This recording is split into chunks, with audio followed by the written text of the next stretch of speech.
नमस्कार प्यारे साथियों। तो कैसे हैं आप लोग? आशा करता हूँ आपकी पढ़ाई अच्छी चल रही होगी। आज हमारी है नेक्स्ट क्लास जिसमें हम क्या पढ़ने वाले हैं? आज हम पढ़ने वाले हैं directive principle of state policies. क्या पढ़ने वाले हैं? आज हम पढ़ेंगे डीपीएसपी यानी राज्य के नीति निदेशक तत्व। इससे पहले हमने क्या-क्या पढ़ लिया है वो भी हल्का सा मैं आपको बता देता हूँ। इससे पहले हमने टेरिटरीज पढ़ ली हैं, साथ ही साथ हमने सिटीजनशिप यानी नागरिकता पढ़ ली है। फंडामेंटल राइट्स पढ़े हैं जो कि 2 वीडियोस में है, जिसमें हमने आर्टिकल 12 से लेकर आर्टिकल 20 तक कवर किया था।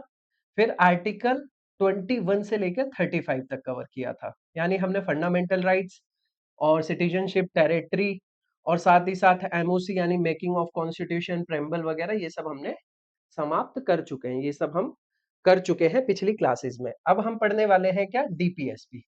बहुत इंपॉर्टेंट है ये टॉपिक, तो एंड तक जरूर देखना, इससे रिलेटेड बहुत क्वेश्चन आते हैं एग्जाम में। तो शुरू करते हैं डीपीएसपी से। सबसे पहला क्वेश्चन, ये संविधान के किस भाग का हिस्सा है? तो ये संविधान के पार्ट 4 का हिस्सा है। किसका हिस्सा है? पार्ट 4 का हिस्सा है, यानी भाग 4 का हिस्सा है। किसका हिस्सा है? भाग 4। अब इसमें आर्टिकल कहां से कहां तक आते हैं, यानी अनुच्छेद कहां से कहां तक है इसमें? तो इसमें है आर्टिकल 36 से लेकर आर्टिकल 51 तक। यानी हमें कितने आर्टिकल पढ़ने पड़ते हैं? तो हमें टोटल 15 आर्टिकल पढ़ने पड़ते हैं, जो कि है 36 आर्टिकल से लेकर आपके 51 तक। यानी अनुच्छेद 36 से लेकर अनुच्छेद 51 तक हमको पढ़ना है। अब मैं डीपीएसपी की बात करूं, इसको कई सारे नाम भी दिए गए। क्यों दिए गए? जैसे फंडामेंटल राइट्स इंपॉर्टेंट थे, इसलिए डीपीएसपी भी इंपॉर्टेंट थे। दो चीजें थी। फंडामेंटल राइट्स जो थे उनको इस तरीके से रखा गया कि ये वो अधिकार हैं जो तो देने ही देने हैं। उन्हें जस्टिसेबल नेचर का बनाया। इसको लेकर आप कोर्ट भी जा सकते थे। लेकिन बाकी कुछ ऐसे भी अधिकार थे जिनको सरकार को बाद में देना था। कब देना था? बाद में। कुछ दिक्कत तो नहीं है? ठीक है, चलो सब सही चल रहा है। तो ये वो अधिकार है जिनको सरकार को फ्यूचर में फॉर्मुलेट करना था। मैं आपको आगे बताऊंगा भी एक ऐसे आर्टिकल को जिसको डीपीएसपी से निकालकर फंडामेंटल राइट्स में रखा था। मैंने पहले भी बताया था फंडामेंटल राइट वाली क्लास में, लेकिन मैं दोबारा उसको बताऊंगा। तो ये वो आर्टिकल्स थे, इसके अंदर ये वो अनुच्छेद थे या ये वो अधिकार थे जिनको सरकार को मैनिफेस्ट करना है। मतलब कि ये चीजें सरकार बाद में जनता के लिए करेगी, ऑब्लिगेशन है, पर ये जस्टिसेबल नहीं है। अगर सरकार ने आपके लिए नहीं किया है तो आप इनको लेकर कोर्ट नहीं जा सकते, ये बात आप समझना। तो डायरेक्टिव प्रिंसिपल्स को कई नामों से भी जाना गया। जैसे इसको कंसाइंस ऑफ कॉन्स्टिट्यूशन किसने कहा था? Conscience of constitution. इसे कहते हैं हिंदी में संविधान की अंतरात्मा। संविधान की अंतरात्मा। संविधान की अंतरात्मा की अंतरात्मा। अंतरात्मा ये कहा था ग्रेनविल ऑस्टिन ने। किसने कहा था इसे? ग्रेनविल ग्रेनविल ग्रेनविल ऑस्टिन ने कहा था। डीपीएसपी और फंडामेंटल राइट्स दोनों को संविधान की आत्मा किसने कहा था? दोनों को संविधान की आत्मा ग्रेनविल ऑस्टिन ने कहा था। उन्होंने कहा कि जो अंतरात्मा है संविधान की, वो फंडामेंटल राइट्स और डीपीएसपी में छुपी हुई है। इसी को नोबेल फीचर कहा। किसने नोबेल फीचर कहा? बी आर अंबेडकर जी ने। किसने कहा? B R Ambedkar. भीमराव अंबेडकर जी ने इसे क्या कहा? इसे कहा नोबल फीचर। इसको नोबल फीचर के साथ साथ इन्होंने इंस्ट्रूमेंट ऑफ इंस्ट्रक्शन कहा। Instrument of instruction. Instrument of instructions. Instructions. अब ये इंस्ट्रूमेंट ऑफ इंस्ट्रक्शन क्यों कहा गया वो भी मैं आपको समझा देता हूं। इंस्ट्रूमेंट ऑफ इंस्ट्रक्शन का मतलब है अनुदेश। क्या? अनुदेश। ये इंस्ट्रूमेंट ऑफ इंस्ट्रक्शन ये जो थे ये कुछ इंस्ट्रक्शन थे, कुछ अनुदेश थे जो कि दिए गए थे किसमें? ये दिए गए थे गवर्नमेंट ऑफ इंडिया एक्ट 1935। जैसा कि आप सबको मैं पहले ही बता चुका हूं कि गवर्नमेंट ऑफ इंडिया एक्ट 1935 हमारे संविधान का ब्लूप्रिंट है। यहां से बहुत सारे आर्टिकल, बहुत सारे प्रोविजंस हमने कहां से लिए हैं? बहुत सारे उपबंध हमने आर्टिकल इससे गवर्नमेंट ऑफ इंडिया एक्ट 1935 से लिए हैं। यहां तक आप बात समझ गए? उसमें एक इंस्ट्रूमेंट ऑफ इंस्ट्रक्शन, अनुदेशों का एक प्रोविजन था, एक ड्राफ्ट था, जिसमें किसको गाइडलाइंस दी जाती थी? इसके दौरान गवर्नर जनरल, किसको? जो कॉलोनीज थी, जो भारतीय कॉलोनीज थी, जहां पर किसका शासन था? ये क्या हो गया? जो कॉलोनीज थी, उस कॉलोनीज पर किसका शासन था? गवर्नर जनरल और गवर्नर। जिनका किनका शासन था? जहां पर गवर्नर जनरल और गवर्नर यानी राज्यपाल का जिनका शासन था, तो उनके लिए गाइडलाइंस थी। इस इंस्ट्रूमेंट ऑफ इंस्ट्रक्शन में क्या थी? इस इंस्ट्रूमेंट ऑफ इंस्ट्रक्शन में इन गवर्नर जनरल के लिए क्या थी? गाइडलाइंस थी। और वो गाइडलाइंस कौन देता था? वो गाइडलाइंस दी जाती थी ब्रिटिश गवर्नमेंट के द्वारा। यहां पर मैं आपको समझाऊं तो ब्रिटिश गवर्नमेंट यानी बरतानी सरकार द्वारा एक ड्राफ्ट कह लेता हूं मैं, इंस्ट्रूमेंट ऑफ इंस्ट्रक्शन को क्या कह लेता हूं? ड्राफ्ट कह लेता हूं। इंस्ट्रूमेंट ऑफ इंस्ट्रक्शन जारी किया जाता था, इंस्ट्रूमेंट ऑफ इंस्ट्रक्शन जारी किया जाता था यानी अनुदेश जारी किए जाते थे, जिसके तहत उन कॉलोनीज की जनता के वेलफेयर के लिए जो गवर्नर है एंड गवर्नर जनरल, कौन? गवर्नर जनरल और गवर्नर क्या बनाएंगे? उस कॉलोनीज या स्टेट की पॉलिसीज बनाएंगे। क्या बनाएंगे? पॉलिसीज बनाएंगे। और उन पॉलिसीज को इसके मद्देनजर रखते हुए, किसको? इंस्ट्रूमेंट ऑफ इंस्ट्रक्शन को मद्देनजर रख के ही वो जो पॉलिसीज है उनको इंप्लीमेंट किया जाएगा या इनेक्ट किया जाएगा।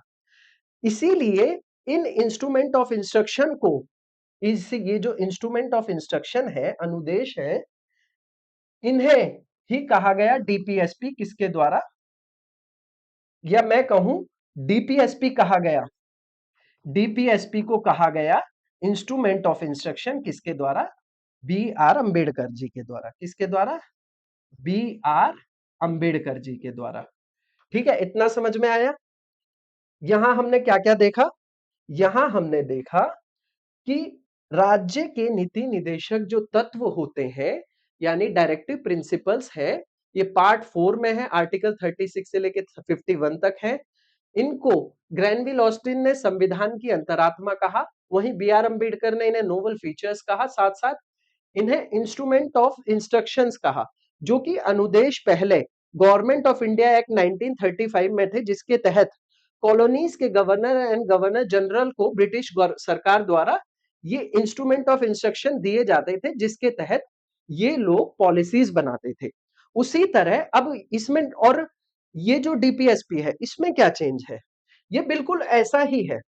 अब यहां पर क्या है? इस डीपीएसपी के तहत कॉन्स्टिट्यूशन, क्या? संविधान, कॉन्स्टिट्यूशन, संविधान आदेश देता है कि इस डीपीएसपी के तहत संविधान, इसको ध्यान में रखते हुए, किसको? डीपीएसपी को, यानी directive principle of state policies को ध्यान में रखते हुए जो देश की लेजिस्लेटिव और एग्जीक्यूटिव बॉडी है, कौन सी? Legislative and executive body, Hindi में इन्हें बोला जाता है, ये होती है कार्यपालिका, ये होती हैं एग्जीक्यूटिव को बोला जाता है कार्यपालिका, और इसे कहते हैं विधायिका। लेजिस्लेटिव को क्या कहा जाता है? विधायिका। और इसको क्या कहा जाता है? कार्यपालिका। ये जो विधायिका और ये कार्यपालिका है, ये गाइडलाइंस लेकर, इनको ध्यान में रखते हुए हमारे देश की जनता के लिए, वेलफेयर के लिए, उनके लिए पॉलिसीज इनेक्ट करते हैं। यहां तक समझ में आया? चलो, अब अगली बात की तरफ चलते हैं कि डीपीएसपी यानी directive principle of state policies को लिया कहां से गया है। तो यहां पर मैंने फ्लैग दिखाया गया, और ये फ्लैग किसका है? तो ये फ्लैग है आयरलैंड का। कहां का? आयरलैंड। तो हम ये कह सकते हैं कि directive principle of state policies को कहां से लिया गया है, तो ये लिया गया है आयरिश के कॉन्स्टिट्यूशन से, आयरिश कॉन्स्टिट्यूशन से, जो बना था 1937 में। ठीक है, तो हमने कहां से लिया है, हमने ये लिया है डायरेक्टिव प्रिंसिपल को लिया है आयरलैंड से। वही फंडामेंटल राइट्स को हमने कहां से लिया था, तो फंडामेंटल राइट्स के प्रोविजंस हमने लिए थे अमेरिका से। ठीक है, यहां तक आप समझ में आ गई पूरी चर्चा। वैसे अमेरिका में इन्हें बिल ऑफ राइट्स कहा जाता है, फंडामेंटल राइट्स को। अब फंडामेंटल राइट्स और डीपीएसपी यानी मौलिक अधिकार और राज्य के नीति निदेशक तत्व में अंतर क्या है, ये हम समझेंगे। तो ये जो अधिकार है, फंडामेंटल राइट्स, मौलिक अधिकार, इनको बोला जाता है नेगेटिव राइट्स या नकारात्मक अधिकार, या कहा क्या क्या कहा जाता है, नकारात्मक, नकारात्मक अधिकार। वहीं डीपीएसपी को कहा जाता है पॉजिटिव राइट्स। क्या कहा जाता है, पॉजिटिव राइट्स, यानी सकारात्मक अधिकार, सकारात्मक अधिकार, सकारात्मक अधिकार। ऐसा क्यों कहा जाता है, ऐसा इसलिए कहा जाता है क्योंकि ये जो मौलिक अधिकार है ये हमेशा प्रोहिबिशन की बात करते हैं, ये ऐसे लॉ लाते हैं जो प्रोहिबिट करता है, यानी इनइक्वालिटी नहीं होनी चाहिए। क्या नहीं होनी चाहिए, इनइक्वालिटी नहीं होनी चाहिए, या मैं कहूं डिस्क्रिमिनेशन नहीं होना चाहिए। ऐसे कानून लाए गए कि फ्रीडम नहीं छीनी जानी चाहिए, शोषण नहीं होना चाहिए, मतलब ये हमेशा प्रोहिबिशन की बात करता है। लेकिन जो directive principle of state policies है, डीपीएसपी है, ये हमेशा सॉल्यूशन की बात करते हैं। ये हमेशा ऐसी चीज लाते हैं जैसे ये चीज अप्लाई होनी चाहिए, यानी लोगों के वेलफेयर की बात होनी चाहिए, लोक कल्याण की बात होनी चाहिए, पंचायत को बनाया जाना चाहिए लोकल सेल्फ सेल्फ गवर्नमेंट के लिए, बच्चों के लिए, चिल्ड्रंस के लिए हेल्थ पर ध्यान देना चाहिए, स्टैंडर्ड ऑफ लिविंग बढ़ाया जाना चाहिए, स्टैंडर्ड ऑफ लिविंग बढ़ाया जाना चाहिए।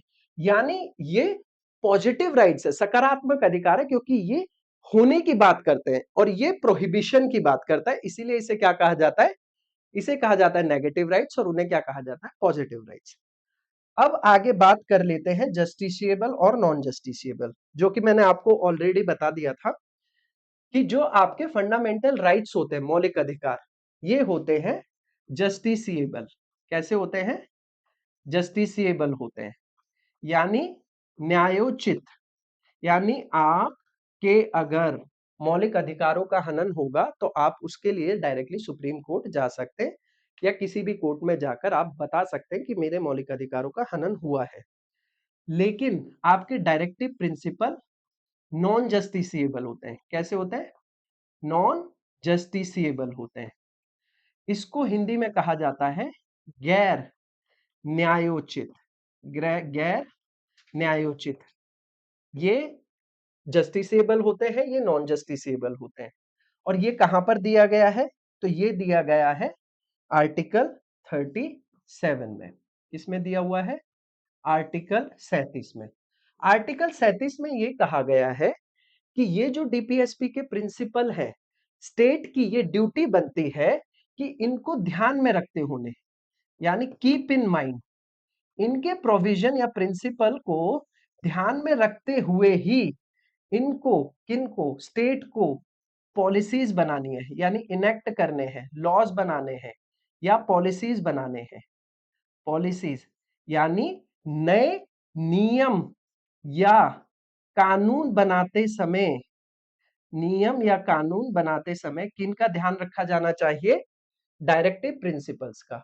क्यों, क्योंकि ये हमेशा वेलफेयर ऑफ स्टेट या वेलफेयर ऑफ पीपल यानी लोक कल्याण की बात करते हैं, इसलिए इनको ध्यान में रखा जाना चाहिए।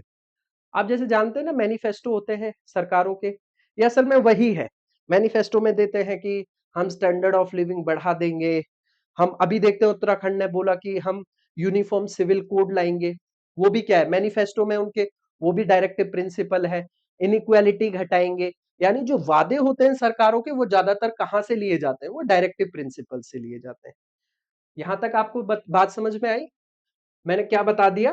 फंडामेंटल राइट्स और आपके directive principle of state policies में अंतर क्या होता है। यहां तक आपको चर्चा बिल्कुल समझ में आई, एकदम क्लियर। मैंने हल्का हल्का डायरेक्टिव प्रिंसिपल्स का जिक्र किया यहाँ पे, इन वर्ड्स का मतलब समझाया, साथ ही साथ मैंने इन दोनों के बीच में आपको अंतर बताया। अब एक एक करके हम आर्टिकल पे चलेंगे। देखो इसमें एक क्लासिफिकेशन भी आता है। क्या क्लासिफिकेशन है वो? कि इनके सिद्धांतों के आधार पर, किसके आधार पे? प्रिंसिपल के आधार पर। प्रिंसिपल यानी सिद्धांतों के आधार पर, सिद्धांतों सिद्धांतों के आधार पर इसे तीन भागों में विभाजित किया गया है। वो तीन भाग कौन से हैं? ये यहां मैं डीपीएसपी की बात कर रहा हूं। किसकी बात कर रहा हूं? डीपीएसपी। वो तीन भाग कौन से हैं? तो पहले है सोशलिस्ट। सोशलिस्ट यानी सामाजिक। कौन से? सामाजिक सिद्धांत। दूसरे हैं गांधीनियन प्रिंसिपल। गांधीनियन, गांधीयन कह लो, गांधीयन प्रिंसिपल्स, जिसे हम कहेंगे गांधीवादी सिद्धांत। गांधीवादी सिद्धांत, दूसरे गांधीवादी सिद्धांत हो गए। और तीसरे होंगे लिबरल प्रिंसिपल्स, यानी आपके उदारवादी सिद्धांत। उदारवादी सिद्धांत। अब मैं क्या करूंगा, आप एक एक करके सारे आर्टिकल्स पढ़ाऊंगा और समझाऊंगा। आपको बिल्कुल भी नहीं रटाऊंगा कि डिफरेंस कैसे होता है। यानी बहुत सारे स्टूडेंट्स क्या है, इसको रट लेते हैं। सोशलिस्ट के ये आर्टिकल हैं जो सोशलिस्ट वाले, गांधीनियन वाले ये आर्टिकल हैं जो गांधीनियन के हैं, लिबरल के ये वाले। आपको रटना नहीं है, आपको समझना है। वो समझना कैसे, मैं बता देता हूं आपको।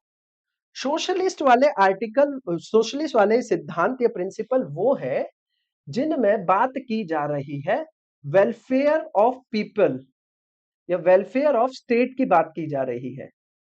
यानी लोक कल्याण की बात हो रही है, जहां पर लोगों के लिए कोई पॉलिसीज ला रहे हैं, लोगों के हितों के लिए कोई पॉलिसी। ऐसा नहीं है इनमें लोगों का हित नहीं है, पर इसमें ऐसा कुछ कर रहे होंगे कि गरीबी हटा दो, इनइक्वालिटी हटा दो, और मजदूरों की सेहत का ध्यान रखो, बच्चों की सेहत का ध्यान रखो। ऐसे जितने भी आर्टिकल्स होंगे, जो अनुच्छेद होंगे, जिनमें ये सब चर्चाएं होंगी, वो कैसे होंगे? जिनमें समाजवाद की बात होंगी, वो किस में रखे जाएंगे? समाजवादी प्रिंसिपल। गांधीनियन प्रिंसिपल्स क्या था? जब नेशनल मूवमेंट चल रहा था, उसमें गांधी जी के रिकंस्ट्रक्शन प्रोग्राम चल रहे थे, जिनमें इनका सपना था कि रूरल इंडिया को डेवलप किया जाए। किसको डेवलप किया जाए? रूरल इंडिया को डेवलप किया जाए, एग्रीकल्चर को डेवलप किया जाए, ठीक है। और सेल्फ गवर्नमेंट हो, मतलब मजबूत किसको? डिसेंट्रलाइज करने की बात करते थे कि हमको विकास ऊपर से नीचे की तरफ नहीं, नीचे से ऊपर की तरफ करना चाहिए। तो गांधीनियन प्रिंसिपल में आपको देखते ही समझ में आ जाएगा, जब गांव की बात होगी, पशुओं की बात होगी, इन सब की बात होगी, तब समझ जाइएगा कि ये गांधीनियन प्रिंसिपल है। और उदारवादी प्रिंसिपल में लिबरल आइडियाज की बात होगी। जैसा कि हम सब जानते हैं कि हमारा जो संविधान है वो liberal, at the time of last phase of national movements, उस टाइम पे क्या था, रशिया में लिबरलाइजेशन था। और जब बहुत ज्यादा गरीबी थी, डिप्रेशन था, ग्रेट डिप्रेशन था, पर रशिया को कोई दिक्कत नहीं हुई। किसकी वजह से? उसके 5 ईयर प्लान्स की वजह से और उसकी पॉलिसीज की वजह से। और वहां पर कैसी सरकार थी? वहां पर लिबरल आइडियाज थे, उदारवादी सोच थी, जिसकी वजह से कहीं ना कहीं हमारे देश ने भी इन लिबरल सिद्धांतों को अपनाया। क्योंकि हमारा संविधान ऐसा नहीं है कि सिर्फ एक सोच पर चल रहा है। हमारे यहाँ जो सही है, जो अच्छा है, हमने उसको समेटकर अपने संविधान में रखा है। तो यहाँ पर जो लिबरल आइडियाज हैं, जो इंटरनेशनल पीस एंड पॉलिसीज की बात करते हैं, उनको किस में रखा जाएगा? उसको इस कैटेगरी में रखा जाएगा। यानी तीन भागों में क्लासिफाई किया गया है, तीन इनके प्रिंसिपल के आधार पे। और वो एक एक करके हर आर्टिकल के बारे में मैं बताऊंगा, और आपको खुद ब खुद समझ में आ जाएगा कि हाँ, ये आर्टिकल किस कैटेगरी में गिरता है, ठीक है। हम बात करते हैं, हम शुरुआत करते हैं आर्टिकल 36 से। आर्टिकल 36 कुछ नहीं है, हूबहू आर्टिकल 12 की तरह। किसकी तरह? आर्टिकल 12। आर्टिकल 12 असल में, ये जो डेफिनेशन है आर्टिकल 36 और 12, ये सिर्फ एप्लीकेबल होती हैं फंडामेंटल राइट्स और डीपीएसपी पे। इसमें क्या स्टेट की क्या परिभाषा दी थी कि इसमें यूनियन एंड पार्लियामेंट है। अगर हम किसको किसी को दोषी ठहराएंगे तो किसको दोषी ठहराएंगे? हम जो सरकार है उसको दोषी ठहराएंगे। हम राज्य सरकार को दोषी ठहराएंगे। किसको? राज्य सरकार को दोषी ठहराएंगे हम, या फिर लोकल बॉडीज को दोषी ठहराएंगे, या फिर और अदर बॉडीज हैं जिनको क्या सरकार कंट्रोल कर रही है, उनको हम दोषी ठहराएंगे कि हमारे अगर डीपीएसपी का हनन होता है, यानी हमारे राज्य नीति निदेशक तत्व सही से इंप्लीमेंट नहीं होते, या हमारे फंडामेंटल राइट्स का हनन होता है, तो दोषी कौन किसको ठहराया जाएगा? वो ये है। इनकी तरफ उंगलियां उठनी शुरू होंगी। तो इनकी परिभाषाएं किस में दी गई हैं? तो यही परिभाषा दी गई है आर्टिकल 12 में भी और आर्टिकल 36 में भी। ठीक है, तो आर्टिकल 36 में सेम क्या है? राज्य की परिभाषा कुछ भी अलग नहीं है। ठीक है, अब बात करते हैं अगले आर्टिकल की तरफ, जो है आर्टिकल 37। कौन सा है? आर्टिकल 37। थोड़ा सा गर्मी हो रही है बहुत ज्यादा, फैन की आवाज ना आए इस वजह से फैन ऑफ कर रखा है। आर्टिकल 37 क्या कहता है? अनुच्छेद 37 ये कहता है कि DPSP are fundamentals in governance and it shall be duty of state to apply this principle during enacting new laws. मैंने आपको पहले ही बता दिया था, ये जो डीपीएसपी के प्रिंसिपल है, सिद्धांत है, उनको अप्लाई करने की बात करता है। यानी जब भी सरकार अपनी मैनिफेस्टो के अनुसार कोई भी नया कानून बनाएगी, जब भी कोई भी नया कानून बनेगा, तो सरकार को, स्टेट को, राज्य को अपने दिमाग में ये बात रखनी पड़ेगी, कीप इन माइंड। मतलब कीप इन माइंड क्या याद रखने पड़ेंगे? प्रिंसिपल्स ऑफ डीपीएसपी, इनको ध्यान में रखना पड़ेगा। डीपीएसपी यानी राज्य के नीति निदेशक तत्व को ध्यान में रखते हुए ही जो नए कानून है वो बनाए जाएंगे। यही लिखा है इस आर्टिकल 37 में। और यही आर्टिकल 37 कहता है कि जो डीपीएसपी होते हैं वो गैर न्यायोचित होते हैं, यानी नॉन जस्टिसिएबल। कैसे होते हैं? नॉन जस्टिसिएबल होते हैं। अब इस आर्टिकल में और पिछले आर्टिकल में कहीं भी वेलफेयर की बात की गई या कोई और कुछ बात हुई कि कुछ ऐसा लगा हो कि पब्लिक के वेलफेयर या गांव शहर की बात हो, या कुछ इंटरनेशनल कोई आइडियाज या लिबरल आइडियाज की बात हो रही? नहीं हो रही है। तो आपके आर्टिकल एंड 36 एंड 37 जस्ट ये एप्लीकेशन की बात करते हैं, डेफिनेशन की बात करते हैं। यहां पर कहीं भी अभी तक तरीके से, जैसे 12 और 13 में फंडामेंटल राइट्स शुरू नहीं हुए थे, ऐसे ही यहां पर 36 एंड 37 तक कोई फंडामेंटल राइट्स का डीपीएसपी का जिक्र नहीं है। डीपीएसपी का जिक्र कहां होगा? आर्टिकल 38 से। कहां से शुरू होता है? अनुच्छेद 38 से। अनुच्छेद 38 में क्या कहा गया है? अनुच्छेद 38 कहता है direct the state to secure a social order promoting the welfare of the people. इसको ध्यान रखो, वेलफेयर ऑफ द पीपल। इसकी बात कौन से आर्टिकल में की गई है? आर्टिकल 36 में। यानी राज्य को जन कल्याण को बढ़ावा देने के लिए सामाजिक व्यवस्था सुनिश्चित करने का निर्देश देता है। कौन सा आर्टिकल देता है? अनुच्छेद 38 देता है। यहां तक बात समझ में आई? इसको मैं एक्सप्लेन करता हूं और सरल भाषा में। आर्टिकल 38 यानी अनुच्छेद 38 का क्लॉज 1 बात करता है कि हमको जो स्टेट है, स्टेट को करना चाहिए, स्टेट की ड्यूटी है, प्रयास करने चाहिए कि वो सोशल ऑर्डर को प्रमोट करे और जन कल्याण को प्रमोट करे। कैसे प्रमोट करेगा? बाय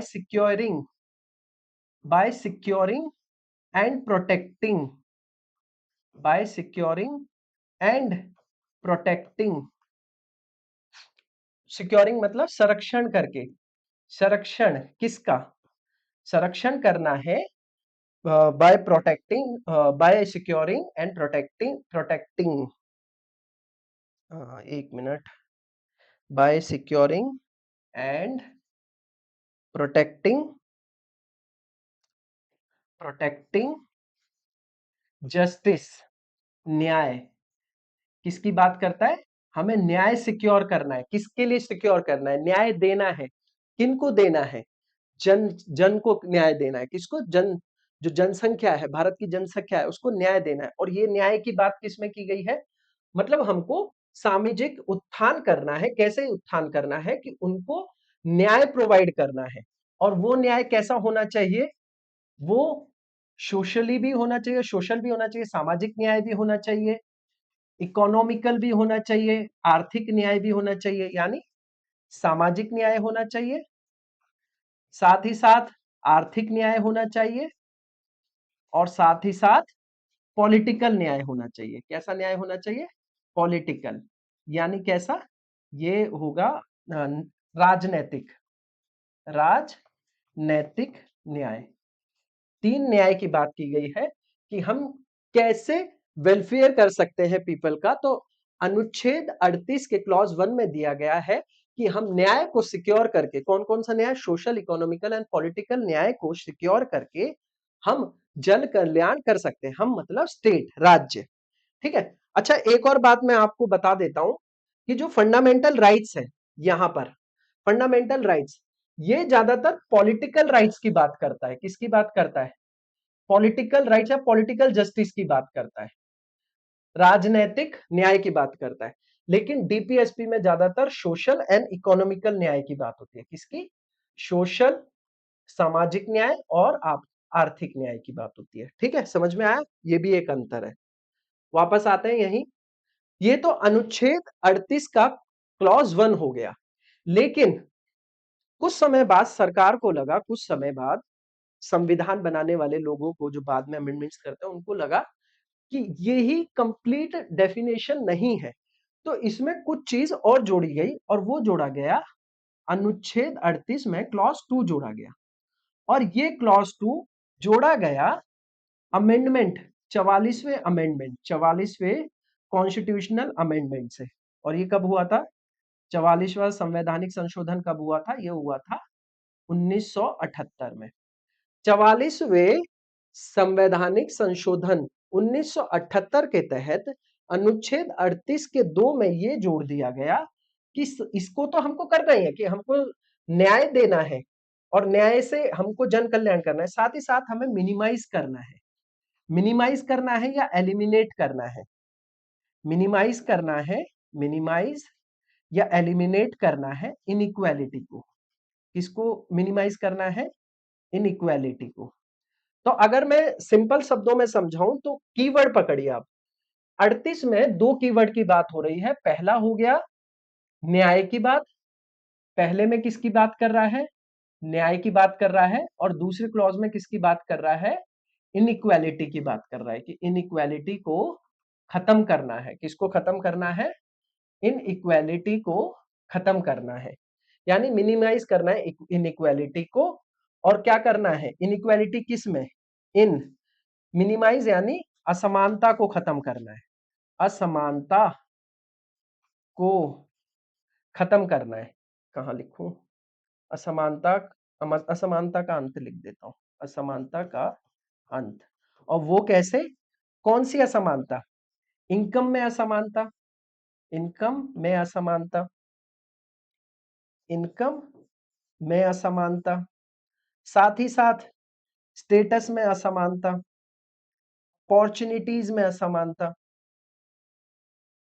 अपॉर्चुनिटीज, अपॉर्चुनिटीज में असमानता। यानी आय में असमानता को हमें खत्म करना है। आय में असमानता को खत्म करना है, हमें प्रतिष्ठा में असमानता को खत्म करना है, साथ ही साथ हमें अवसर में असमानता को खत्म करना है। ठीक है।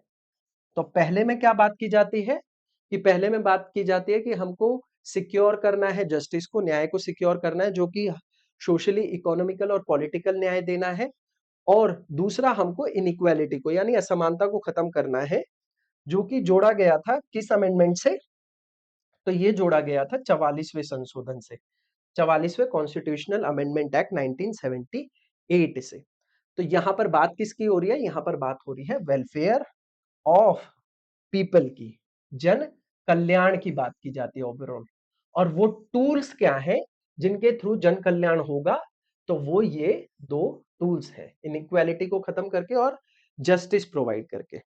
अब आगे बढ़ते हैं हम अगले आर्टिकल की तरफ, लेकिन उससे पहले हम जान लेते हैं कि ये वो वाला आर्टिकल किसकी बात कर रहा है, कौन से प्रिंसिपल की बात कर रहा है। तो यहां आप समझ रहे हो वेलफेयर ऑफ पीपल की बात हो रही है, यानी ये एक सोशलिस्ट प्रिंसिपल है। कैसा प्रिंसिपल है? Socialist principal.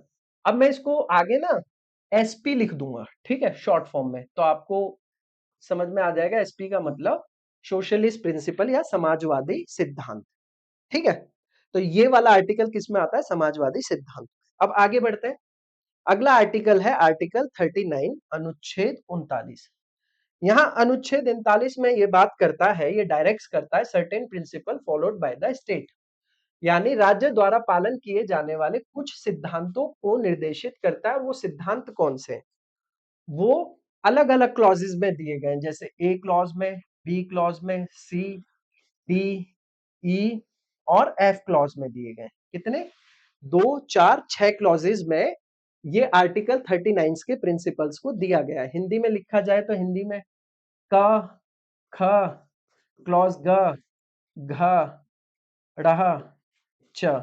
ठीक है, ये क्या है? ये क्लॉजेस है। अब इनको समझाने के लिए मैं ऐसा करता हूं, आपको एक छोटी सी स्टोरी समझाता हूं, उससे ये बहुत इजी हो जाएगा। अगर मैं आपको रटाने जाऊंगा तो ये थोड़ा सा टफ हो सकता है, क्योंकि इसमें 6 क्लॉज है, कहां तक रटोगे। लेकिन अगर आप स्टोरी समझोगे और फिर मैं कीवर्ड्स पे आऊंगा तो आपको आसानी से समझ आएगा। वो कैसे? मैं एक राजा को ले लेता हूं। एक राजा था, इस राजा का जब राज तिलक हुआ, ये जैसे ही गद्दी पर बैठा, तो इसके दिमाग में बस ये आया कि मैं अपने लोगों का कल्याण कैसे कर सकता हूं। तो इसका ये राज्य था। ये क्या है? ये इसका राज्य है। इस राज्य में ये वाला पोर्शन मैं कह देता हूं खेत है, ये इसके खेत हो गए। ठीक है, ये वाले एरिया में इसका घर है, यहां पर इसके घोड़े वगैरह रहते हैं, और ये मिसलिनियस वाला पार्ट है, यहां सब होता है। ठीक है, तो ये क्या है? ये इसका राज्य है पूरा। ये क्या है? राज्य है पूरा। अब ये क्या करना चाहता है कि लोक कल्याण की बात करना चाहता है कि इसकी जनता का कल्याण हो। वो कैसे हो? तो सबसे पहले किसी जनता को क्या चाहिए? राजा ने अपने मंत्रियों से सवाल पूछा, किसी की जनता को क्या चाहिए? तो सबसे पहली चीज उन्होंने बोली कि जनता को चाहिए जीविका, पर्याप्त जीविका चाहिए। क्या चाहिए? पर्याप्त जीविका चाहिए। जीविका यानी पर्याप्त जीविका का मतलब है, यानी उसने क्या कहा, फिर उसने क्लॉज ए में क्या डाला? उसने डाला एडिक्वेट, एडिक्वेट लाइवलीहुड को। किसको डाला? एडिक्वेट लाइवलीहुड को, यानी पर्याप्त जीविका। मतलब जीवन चलाने के लिए उतना धन होना चाहिए कि वो अपने जीवन को आराम से काट ले, 3 टाइम का खाना खा पाए, कपड़े पहन पाए, बच्चों को पढ़ा पाए, ये सब चीजें। अच्छा, राजा ने ये बोला पर्याप्त जीविका तो मिल जाएगी, लेकिन पर्याप्त जीविका उनको मिलेगी कैसे? कमाएंगे कैसे वो? तो उसके मंत्री ने राजा को सलाह दी कि आप एक काम कीजिए कि आपका जो साम्राज्य है उसका इक्वल डिस्ट्रीब्यूशन कर दीजिए। क्या कर दीजिए? इक्वल डिस्ट्रीब्यूशन की कर दीजिए। तो राजा ने ही ऐसा ही किया। उसने अपने राज्य को, खेतों को इक्वली डिस्ट्रीब्यूट कर दिया, घर के हिस्से को डिस्ट्रीब्यूट कर दिया, सारे हिस्सों को डिस्ट्रीब्यूट किया, और हर आदमी को कोई काम दे दिया। लेकिन खेत में, जैसे खेत के कुछ इसमें ए काम करेगा, मैं इस नाम ही लिख देता हूं, ए में हरी काम कर रहा है, इस वाले खेत में हरी काम कर रहा है, इस वाले खेत में रीना काम कर रही है, इस वाले खेत में कोई काम कर रहा है। मतलब पूरे लैंड को उसने डिस्ट्रीब्यूट कर दिया, यानी उसने पब्लिक गुड को या मटेरियल को क्या कर दिया? उसने डिस्ट्रीब्यूट कर दिया। क्या कर दिया उसने? डिस्ट्रीब्यूट कर दिया। डिस्ट्रीब्यूशन ऑफ मटेरियल, मटेरियल यानी क्या कर दिया? बांट दिया। डिस्ट्रीब्यूशन ही करना या ना, यानी बांट दिया।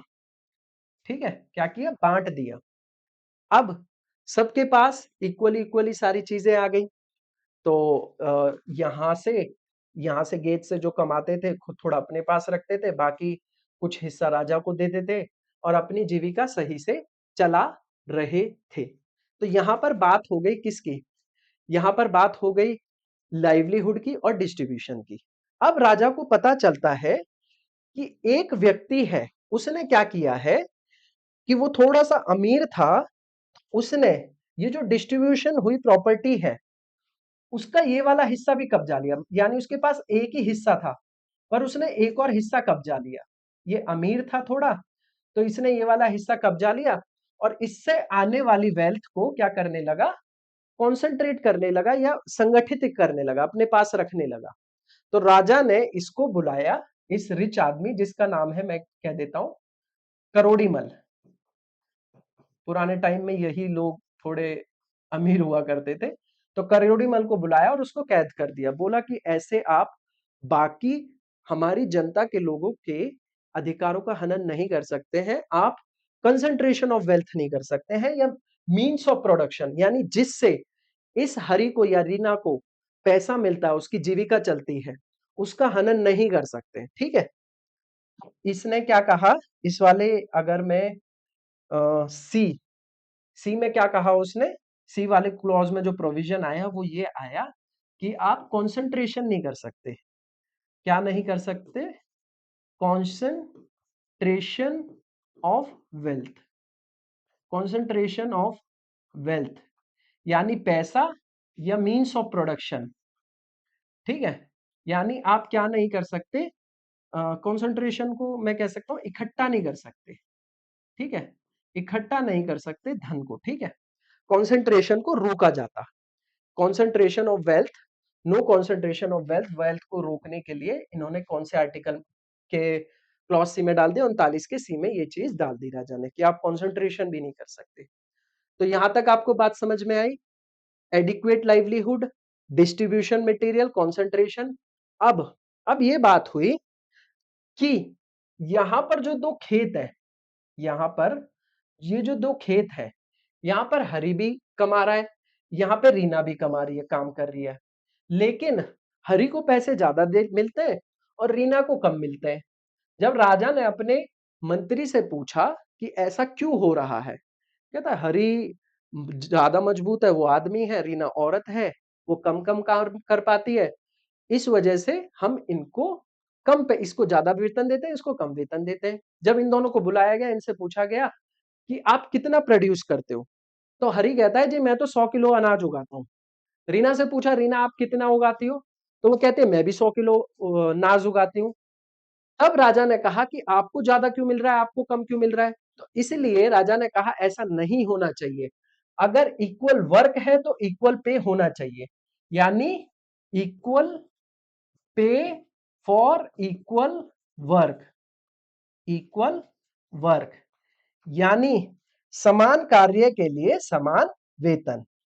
तो डी में इन्होंने क्लॉज डी में किसको डाल दिया, क्लॉज डी में डाल दिया कि समान कार्य अगर किसी ने किया है, वो महिला है या पुरुष है, तो उसके लिए समान कार्य के लिए समान वेतन ही दिया जाएगा, के लिए समान वेतन ही दिया जाएगा। ठीक है, यहां तक बात समझ में आई। चलो अब आगे हम बात कर लेते हैं क्लॉज ई की और क्लॉज एफ की।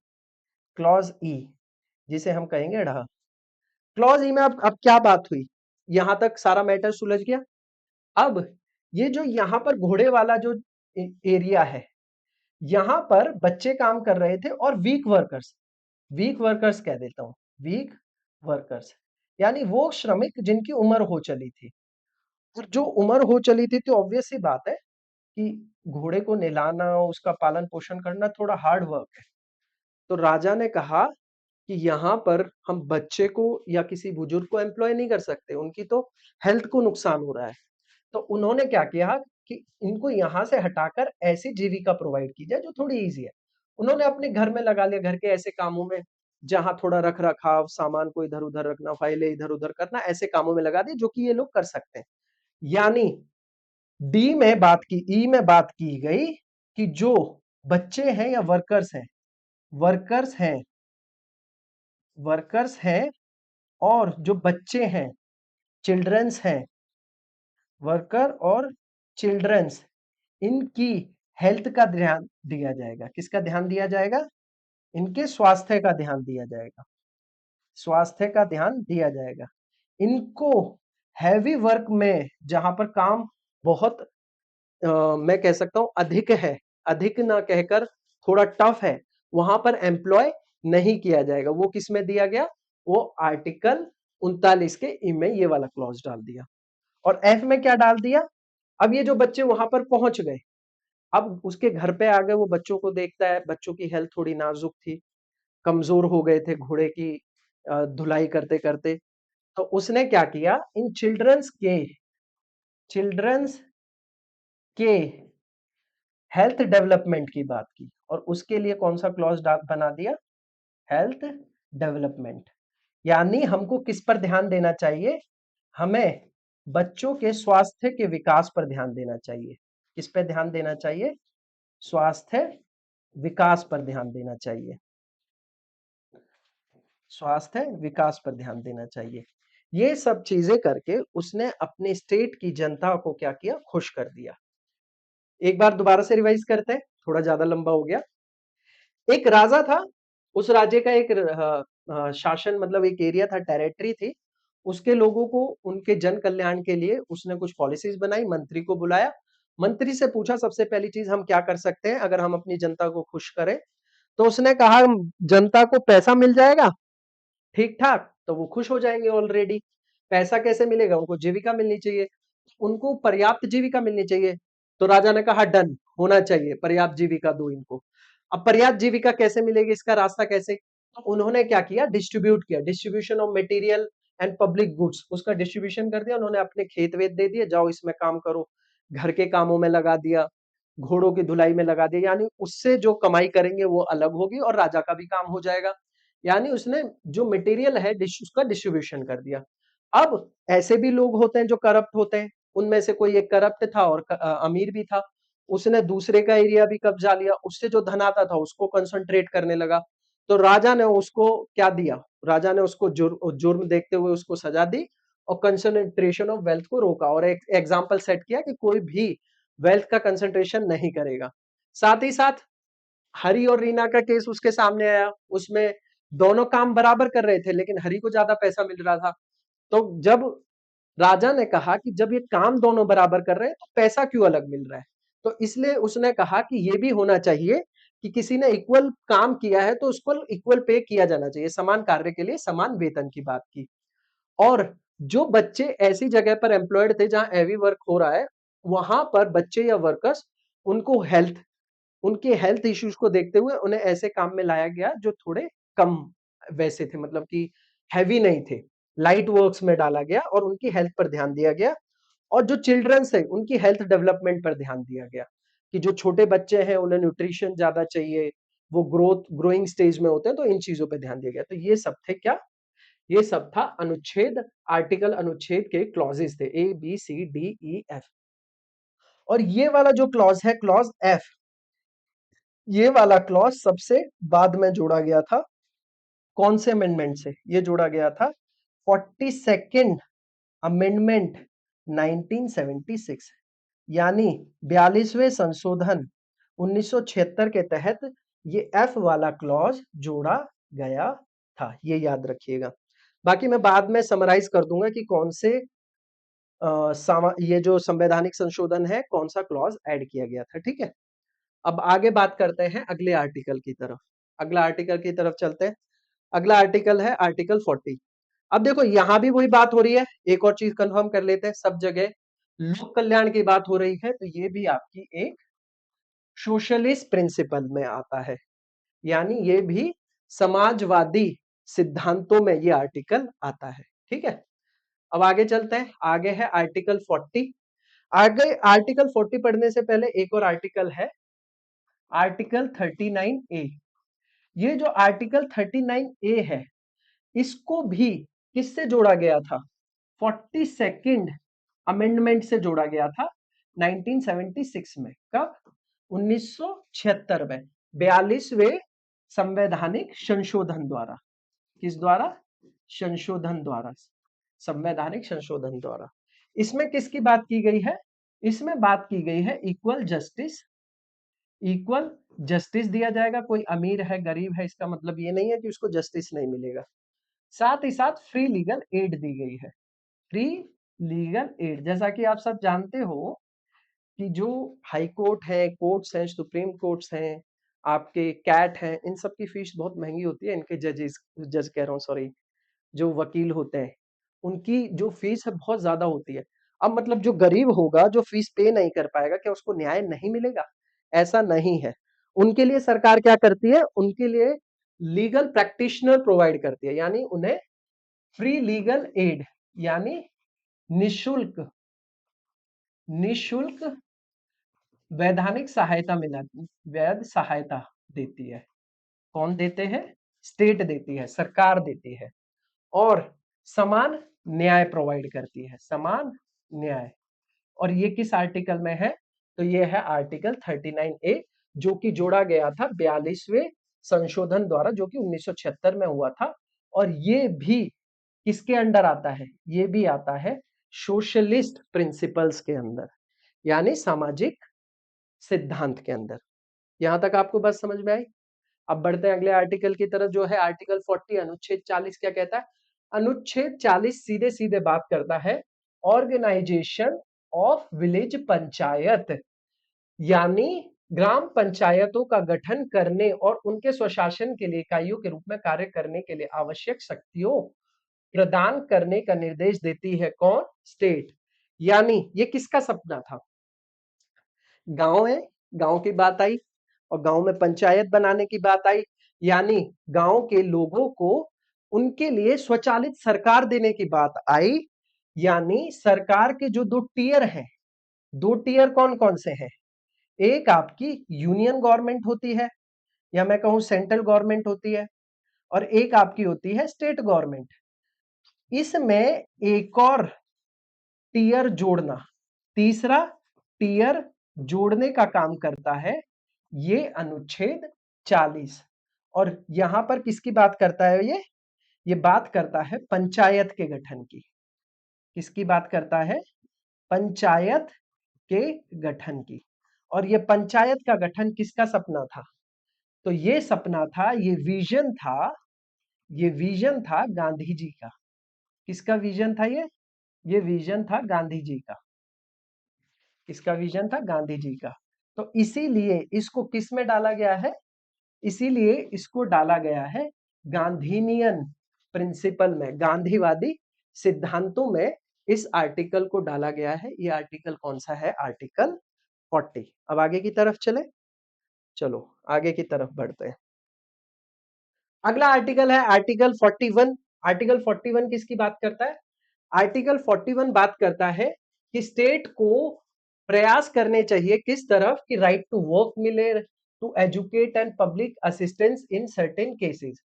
काम करने का अधिकार हो, शिक्षा का अधिकार हो, और कुछ मामलों में सार्वजनिक सहायता का अधिकार हो। यानी काम करने का अधिकार, शिक्षा का अधिकार, जो श्रमिक हैं, कौन?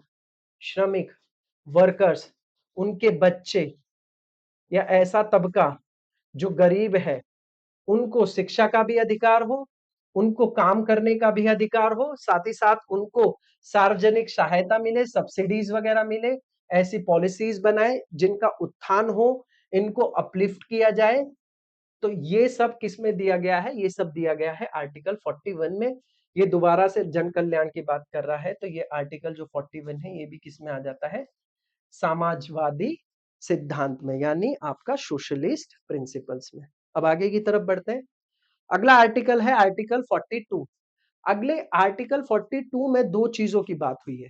एक, जस्ट एंड ह्यूमन कंडीशन, यानी न्याय संगत और मानवीय परिस्थितियां। यानी मैं कहता हूं एक व्यक्ति है, वो व्यक्ति किस में काम कर रहा है? वो व्यक्ति एक मिल में काम कर रहा है, और उस मिल में जो इसका बाय प्रोडक्ट निकलता है, या वेस्ट जो होता है, बाय प्रोडक्ट हो गया, ये जो वेस्ट हो गया, ये कार्सिनोजेनिक है। कैसा है? कार्सिनोजेनिक है। कार्सिनोजेनिक का मतलब इसके संपर्क में आने से कैंसर होता है। क्या होता है? कैंसर होता है, और कैंसर की वजह से इस व्यक्ति की जान को नुकसान है। तो अब इस जो प्रोविजन, इस अनुच्छेद, इस आर्टिकल के अनुसार राज्य को यह सुनिश्चित करना है कि इस व्यक्ति को इससे बचाया जा सके। और वो कैसे बचाया जा सकता है? अब ये राज्य ऐसी पॉलिसीज बनाएगी ऐसी पॉलिसीज बनाएगी जिससे ये मिल रेगुलेट होगी, और इस रेगुलेशन के तहत इस मिल ऑनर को या तो उस प्रोडक्ट को डिसकंटिन्यू करना पड़ेगा, अगर वो इस बाय प्रोडक्ट या इस वेस्ट को नहीं रोक पाता है, या तो उसे डिसकंटिन्यू करना पड़ेगा या ऐसा ऑल्टरनेट खोजना पड़ेगा जिससे ये वेस्ट ना निकले और ये कार्सिनोजेनिक सब्सटेंस इस व्यक्ति के अंदर ना जाकर उसको कैंसर दे। यानी ऐसी कंडीशन हो कि एक मानवीय परिस्थितियां हो। या दूसरा एग्जांपल ये दे सकता हूं, इस व्यक्ति को एम्प्लॉय किया गया, इस व्यक्ति को 24 में से 16 घंटे काम कराया जा रहा है।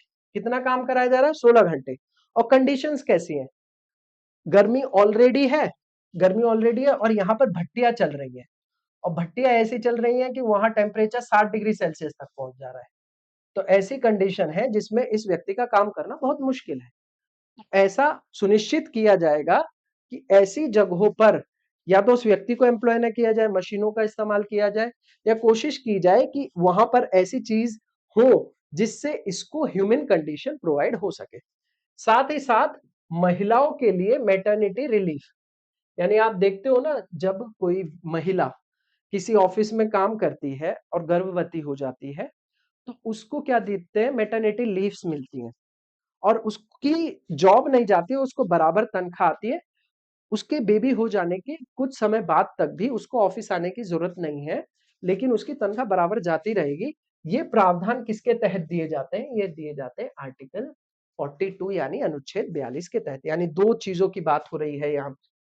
एक एक बात हो रही है ह्यूमन कंडीशन की, जस्ट एंड ह्यूमन कंडीशन की, अनुच्छेद 42 में, और दूसरा मेटर्निटी रिलीफ की, यानी विमेन को रिलीफ की बात किसमें की गई है? अनुच्छेद 42 में। ठीक है, अब बढ़ते हैं अगले अनुच्छेद की तरफ, जो है अनुच्छेद 43, अनुच्छेद 43। अनुच्छेद 43 किसकी बात करता है? अनुच्छेद 43 बात करता है कि स्टेट शैल एंडीवर, यानी राज्य को प्रयास करने चाहिए to secure a living wage, यानी जो व्यक्ति है उसको कम से कम उतना भत्ता, उतना वेतन मिलना चाहिए जिससे वो एटलीस्ट प्रॉपर पेट भर के खाना खा ले, पेट भर खाना मिल जाए, उसके साथ साथ कपड़ा मिल जाए, कपड़ा मिल जाए, रहने को मकान मिल जाए, ठीक है, बच्चों के लिए शिक्षा मिल जाए। यानी उस व्यक्ति को एटलीस्ट जीवन जीने योग्य वेज मिलना चाहिए, वेतन मिलना चाहिए, निर्वाह योग्य। ऐसा नहीं है कि सिर्फ पेट भर पा रहा है, कपड़े नहीं पहन पा रहा है, ऐसी स्थिति नहीं होनी चाहिए। तो इसको स्टेट को ये कंसिडर करना पड़ेगा, ये सुनिश्चित करना पड़ेगा कि जो हमारे देश के सिटीजन्स है, नागरिक है, उनको एटलीस्ट लिविंग वेज यानी निर्वाह योग्य वेतन मिलना चाहिए। अब देखो, आप कहोगे कि बहुत सारे ऐसे लोग हैं जिनको नहीं मिलता है, तो उसके लिए क्या उन लोगों को कोर्ट चले जाना चाहिए? नहीं, ये वेलफेयर ऑफ स्टेट की बात कर रहा है। किसकी बात कर रहा है? वेलफेयर ऑफ स्टेट की बात कर रहा है, ना कि बात कर रहा है कि होना ही चाहिए, मतलब ये फंडामेंटल राइट्स में नहीं है, ये जस्टिसेबल नेचर का नहीं है, ये नॉन जस्टिसेबल नेचर का है। इसको लेकर आप कोर्ट नहीं जा सकते। करेगी तो अच्छी बात है, नहीं कर पाई तो उसके लिए आप कोर्ट में जाकर सरकार को जिम्मेदार नहीं ठहरा सकते। ठीक है, इसके बाद एक और अमेंडमेंट करके एक क्लॉज और जोड़ा गया था, आर्टिकल 43A। और ये किस अमेंडमेंट के तहत जोड़ा गया था? ये 42nd अमेंडमेंट के तहत जोड़ा गया था, जो हुआ था 1976 में, 1976 में। इसमें क्या किया गया था? इसमें जो वर्कर्स हैं, कौन? वर्कर्स, जो श्रमिक हैं, श्रमिकों को किस में? जो इंडस्ट्रीज होते हैं, इंडस्ट्रीज, उनके मैनेजमेंट में, इनके मैनेजमेंट में, इंडस्ट्रीज के मैनेजमेंट में सहभागिता दी। मैनेजमेंट, मैनेजमेंट यानी प्रशासन, जो इंडस्ट्रीज, जो ये इंडस्ट्रीज होती हैं, इनके प्रशासन में श्रमिकों को क्या दी गई? सहभागिता। क्या दी गई? सहभागिता। किसके तहत दी गई? ये दी गई आर्टिकल 43A के तहत। किसके तहत दी गई? Article 43A। अब मैं 43 की बात करूं तो ये कौन से में, ये लिविंग स्टैंडर्ड लिविंग वेज की बात कर रहा है, तो ये भी आपका कौन सा है, ये भी आपका किसमें आ जाता है, सोशलिस्ट प्रिंसिपल में आ जाता है। लेकिन अगर मैं इसकी बात करूं 43A की बात करूं तो ये कौन सा प्रिंसिपल पे काम कर रहा है या कौन से प्रिंसिपल में आता है, ये बताओ आप मुझे। चलो आप कुछ, मैं आपकी अंडरस्टैंडिंग के लिए वाला क्वेश्चन छोड़ देता हूं कि ये गांधीनियन प्रिंसिपल में आता है या फिर आपका सोशलिस्ट प्रिंसिपल यानी समाजवादी सिद्धांत में आता है। ठीक है, इसके साथ साथ एक और अमेंडमेंट हुआ और उस अमेंडमेंट के साथ इस आर्टिकल के अंदर एक और क्लॉज जोड़ा गया जो कि था आर्टिकल 43B यानी अनुच्छेद 43B। इसमें कोऑपरेटिव सोसाइटीज के गठन की बात की, किसकी, ऑर्गेनाइजेशन, ऑर्गेनाइजेशन या organise, organise cooperative societies, organise cooperative societies, organise cooperative societies यानी आपका सहकारी, सहकारी समिति का गठन, सहकारी समिति का गठन, ये किसमें दिया गया है, ये आपका दिया गया है आर्टिकल 43B के अंदर। और इसको किस संशोधन के तहत जोड़ा गया था, तो इसको जोड़ा गया था 97 कॉन्स्टिट्यूशनल अमेंडमेंट एक्ट जो कि 2011 में आया था। ठीक है, यहां तक समझ में आया।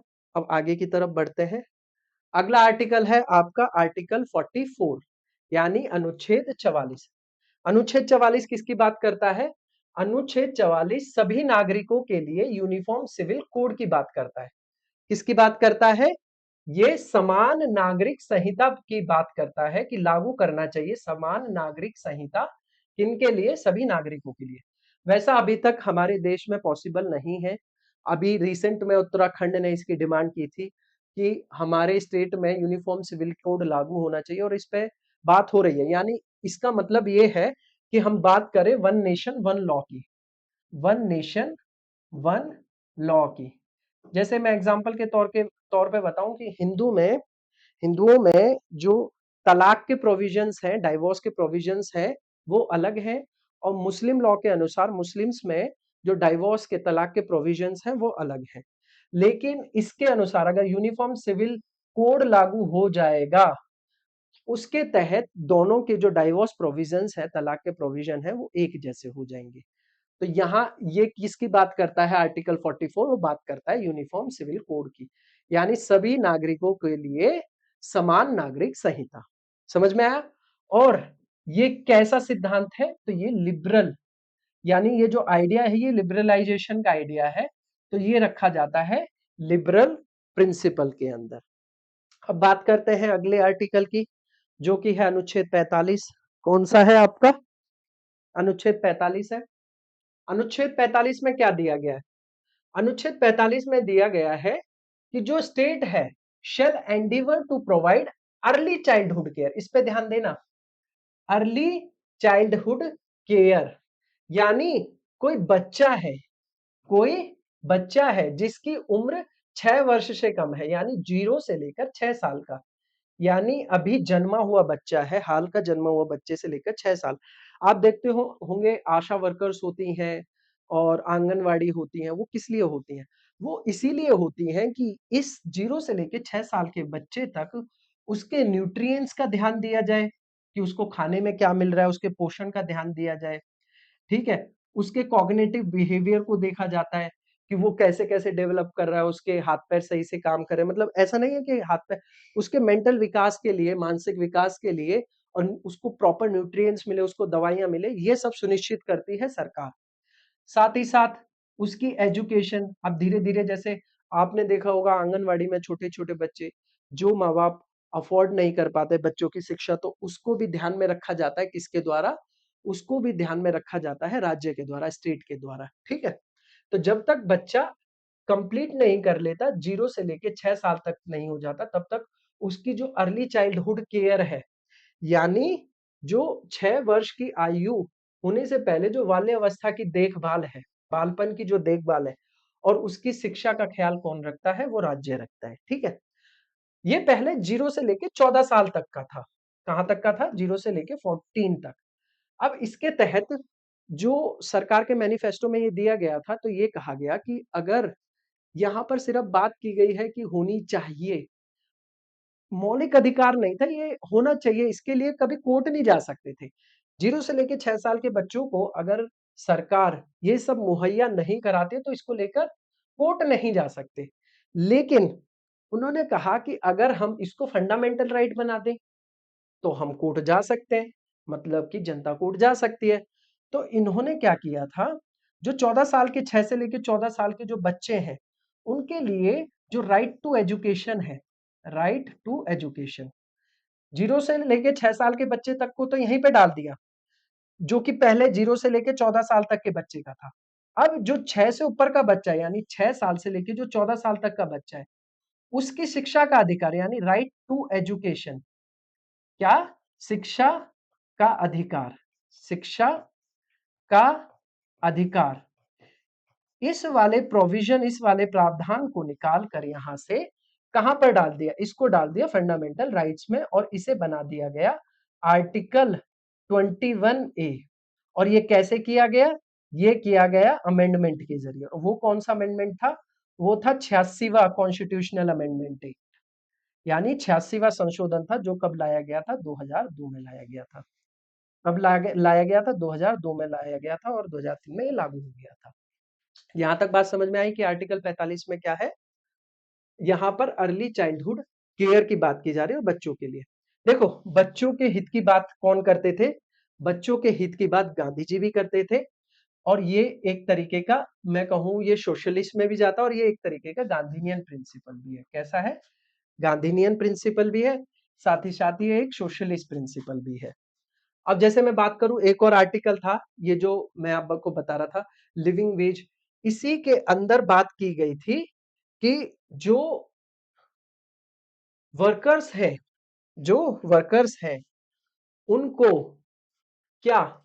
कॉटेज इंडस्ट्री, कॉटेज इंडस्ट्रीज का भी डेवलप करना है, यानी जो लघु व्यापार होते हैं, या मैं कह लूं कुटीर, कुटीर इंडस्ट्री को क्या कहा जाता है?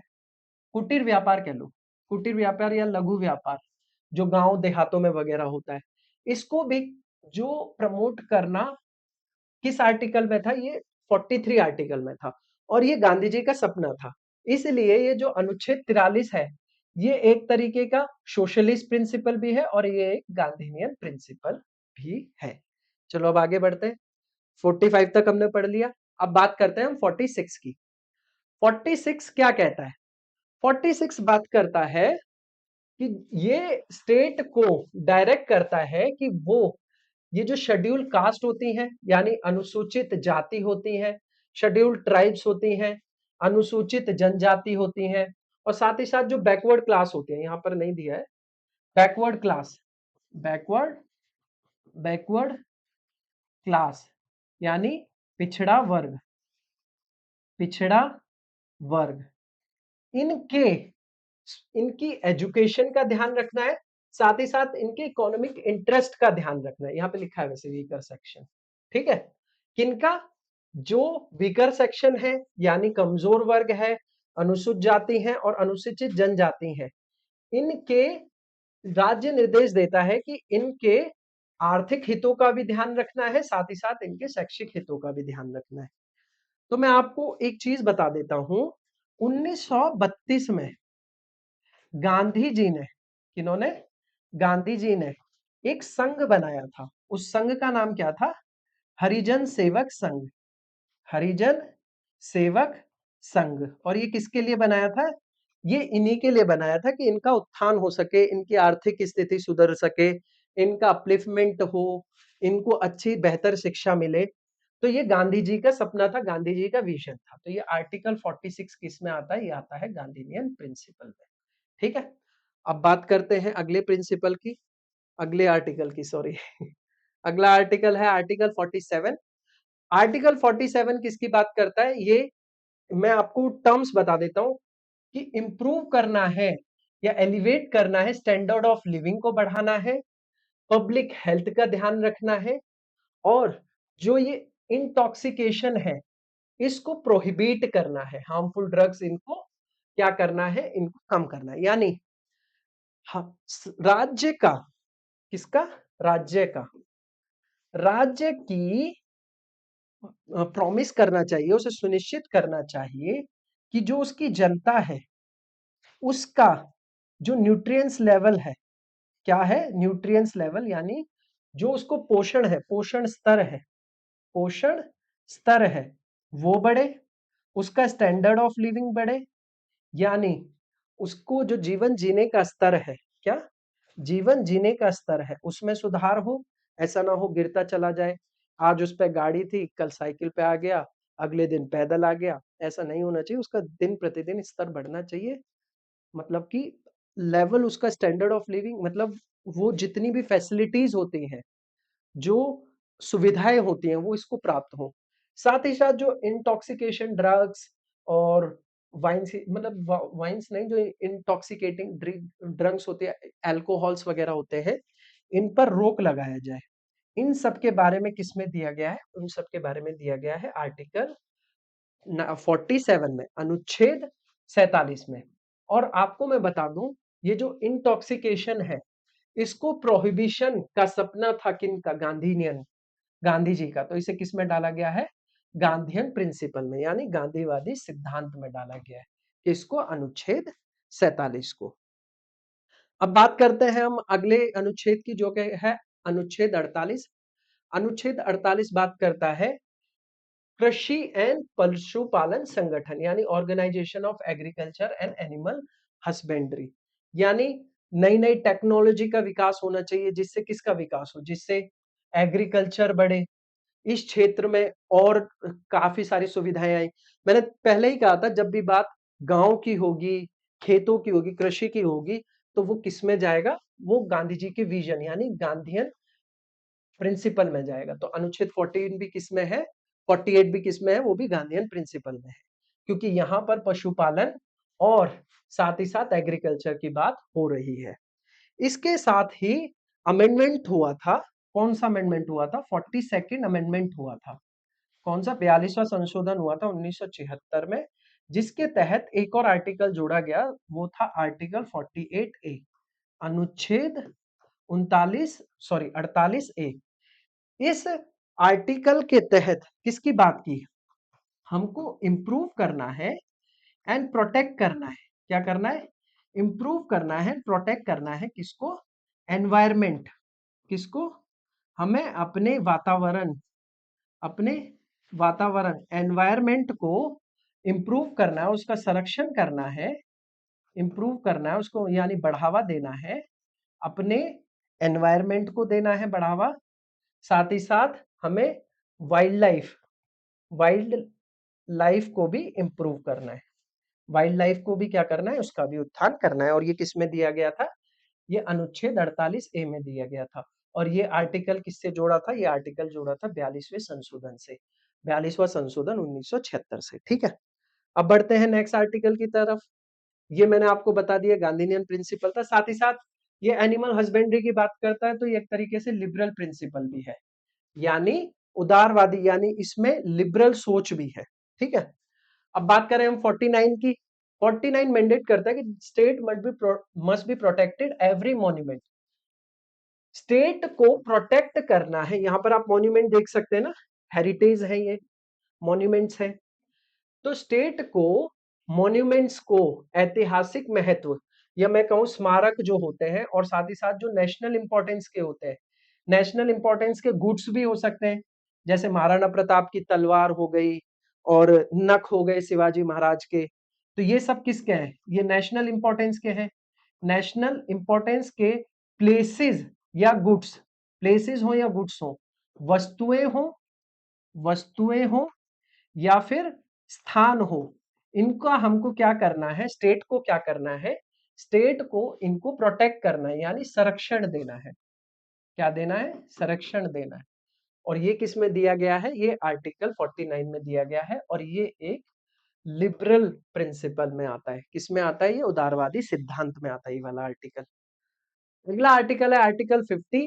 ये बहुत ही सिंपल है, जैसे ये असल में करप्शन ना हो, देश में काम अच्छे से चले और न्यायपालिका अपना फ्री हैंड इंडिपेंडेंस तरीके से काम करे और एग्जीक्यूटिव बॉडी यानी आपकी कार्यपालिका सही से काम करे, इसलिए अनुच्छेद 41 सॉरी अनुच्छेद 50 क्या करता है, वो जुडिशियरी को, किसको, जुडिशियरी को और एग्जीक्यूटिव को अलग अलग करता है।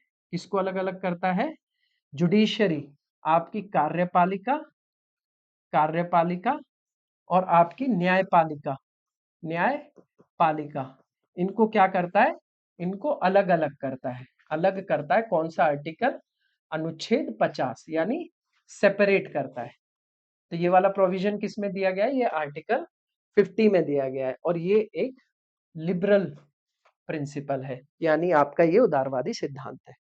और ये है आज का आखिरी आर्टिकल, यानी डीपीएसपी का ये आखिरी आर्टिकल है, जो कि है आर्टिकल 51 अनुच्छेद 51।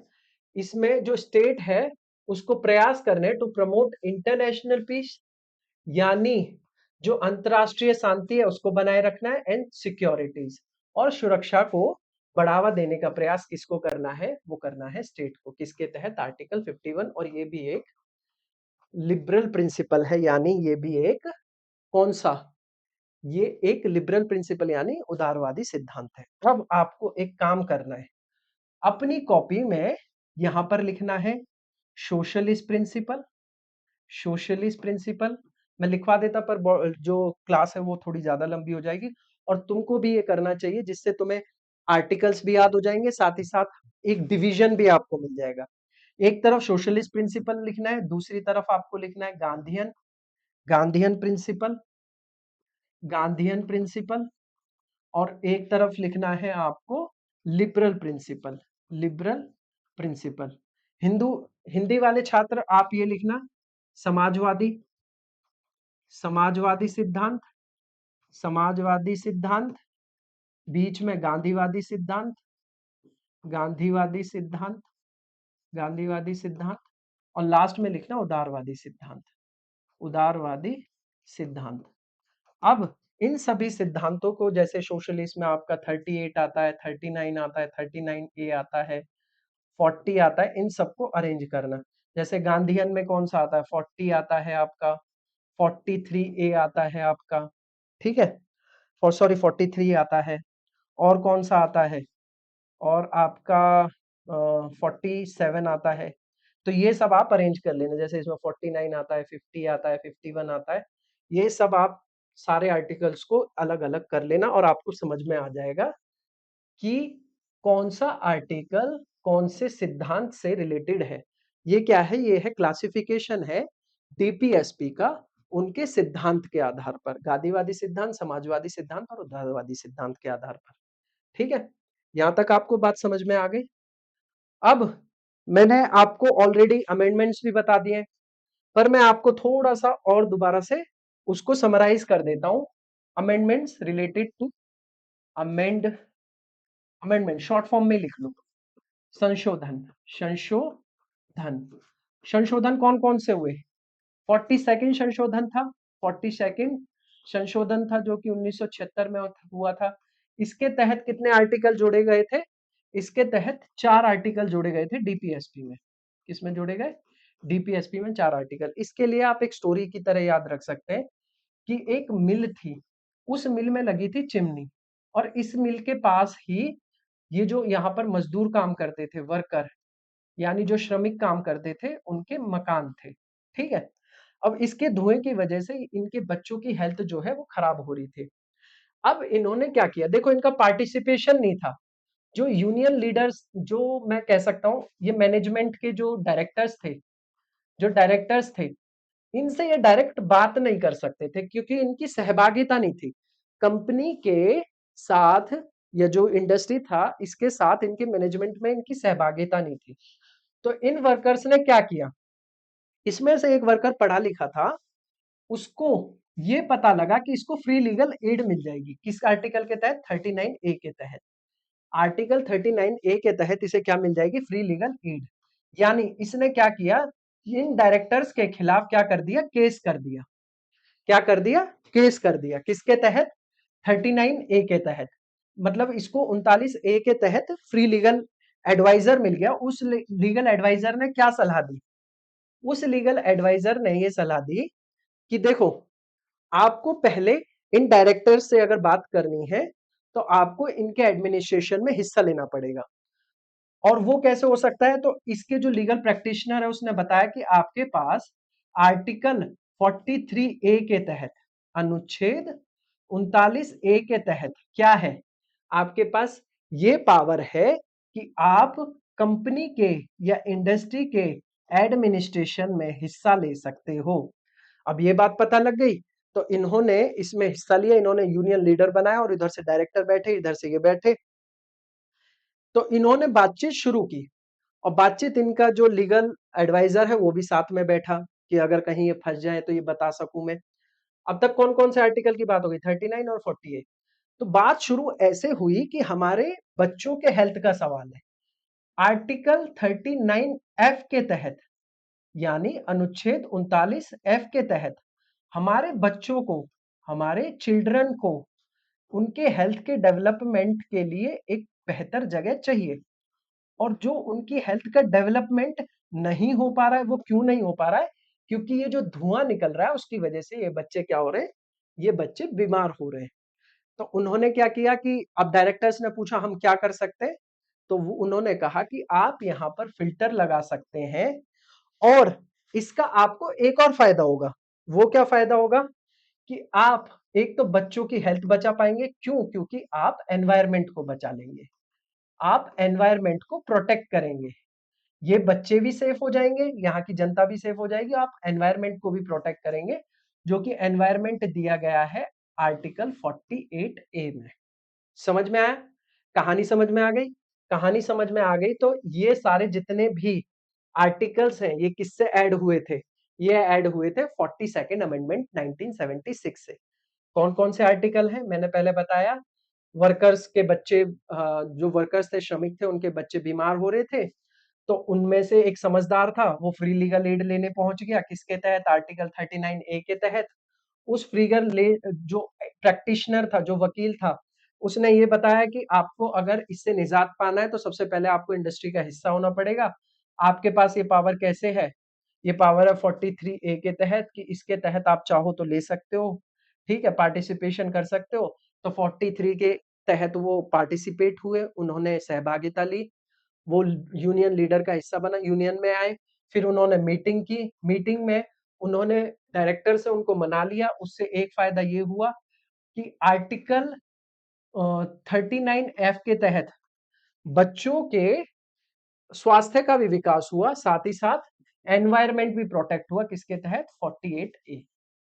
तो ये सारे जितने भी आर्टिकल्स हैं ये किस संशोधन के तहत जोड़े गए थे? ये 42nd संशोधन के तहत।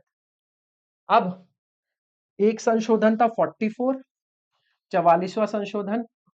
44वां संशोधन हुआ था 1978 में, और इस संशोधन के तहत 38, आर्टिकल 38, या मैं कहूं अनुच्छेद 38 में क्लॉज 2 जोड़ा गया था, जिसमें इनइक्वालिटी को मिनिमाइज करने की बात की गई थी। किसको? इनइक्वालिटी को मिनिमाइज करने की बात की गई थी। समझ में आ गया? ये किया गया था आर्टिकल 44 के तहत। साथ ही साथ 86 कॉन्स्टिट्यूशनल अमेंडमेंट एक्ट भी हुआ था। ये हुआ था आपका 2011, नहीं 2002 में, 11 में नहीं, 2002 में। इसके तहत क्या हुआ था?